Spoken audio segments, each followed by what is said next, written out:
mentioned earlier that East West is opposite from conventional banks in terms of approach. Who sets that culture or that dynamic? I think it really starts with the DNA of the group. So as I mentioned, it's 30 years ago that East West started, but the family, the Gotianun, who, by the way, also came from Cebu, right? Yeah. They actually started their uh, consumer finance business, right?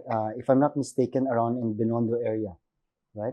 At the where they live on the second floor and it is at the ground Very floor. Chinese style. Very Chinese style. I grew up that way also. That's exactly right. So you have the Very the warehouse office correct and correct bahay. the tiamlay and then Yeah. the house at the top. So they had that in terms of how they started.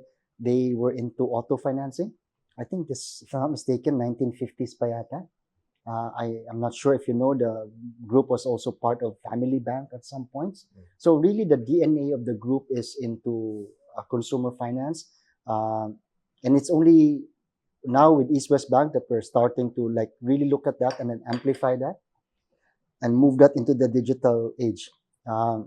Speaking of digital, I was sharing with our vice chairman, si Georgie, no? She was sharing the story that her mother, si Doña Mercedes, was actually one of the first ladies who brought in an IBM mainframe, right? And that was a long time ago. And I think they were one of the first banks to have been automated and so on. And I thought that was a really a groundbreaking moment for them. And I think we're just merely continuing that tradition, both in the technology When side. was that IBM? I'm not sure, Was but that it must have been, 70s? hindi naman siguro, mga 80s siguro. 80s na. Oh, but that's still pretty early, right? Alright. That was still very early. Yeah, 80s tama. IBM. So I think that's right. But that was very early for them. But I was very surprised. But I guess to answer your question, we're just merely amplifying the DNA of the bank.